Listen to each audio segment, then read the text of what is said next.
TV Harian Nasional adalah media yang mengangkat dan menyajikan perkembangan seputar politik dan hukum, ekonomi, pariwisata, pendidikan dan budaya, serta pertanian dan perkebunan. Sementara itu, dana desa pada tahun 2020 dialokasikan sebesar Rp72 triliun. Saat ini Komite 1 DPD RI sedang melakukan pengawasan dan evaluasi terhadap implementasi Undang-Undang Nomor 6 Tahun 2014 terkait dengan dana desa. Di mana seperti kita ketahui, anggaran dana desa yang saat ini kita rasakan dan langsung dinikmati oleh rakyat yang ada di perkampungan, yang ada di desa-desa itu setiap tahunnya meningkat sesuai dengan perintah undang-undang.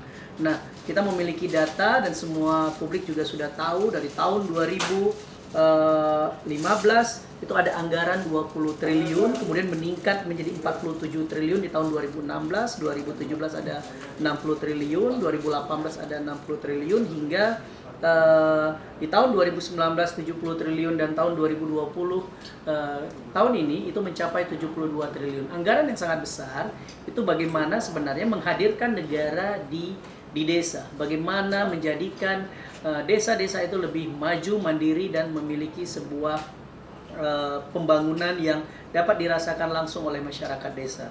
Terkait dengan pengawasan Komite 1 DPD RI, kami melihat beberapa hal yang kami temukan. Ya, yang pertama, kita memberikan apresiasi kepada pemerintah, khususnya Menteri Desa yang telah mengeluarkan Permendes PDTT nomor 6 tahun 2020 terkait tentang prioritas penggunaan dana desa, di mana diprioritaskan kepada 3 hal utama. Yang pertama adalah pengarus utamaan dana desa untuk penanggulangan COVID-19.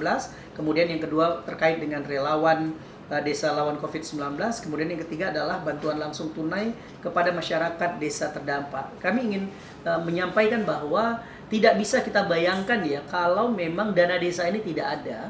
Artinya ketika COVID melanda, pandemi COVID-19 ini menyebar bukan hanya dunia yang akhirnya masuk ke Indonesia dan dirasakan langsung sampai ke tingkat desa.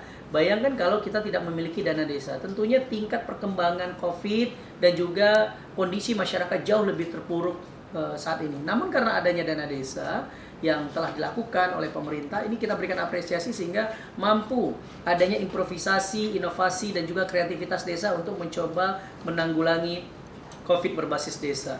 Nah, ada beberapa temuan-temuan yang kami temukan dari Komite 1 terkait dengan penyaluran dana desa ya, terkait dengan adanya bantuan langsung tunai dana desa yang menimbulkan beberapa catatan kritis dari Komite 1. Yang pertama adalah adanya data terpadu kesejahteraan sosial atau yang dikenal dengan DTKS ya.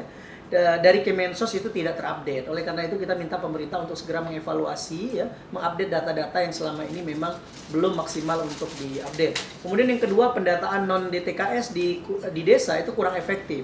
Bahkan kita nilai itu keliru dalam memahami kriteria. Oleh karena itu perlu gerak cepat dari pemerintah untuk mengevaluasi ya, dan juga melihat ya bagaimana kriteria-kriteria yang berhak untuk menerimanya. Jangan sampai nanti tumpang tindih sehingga memunculkan kecemburuan sosial dan konflik sosial.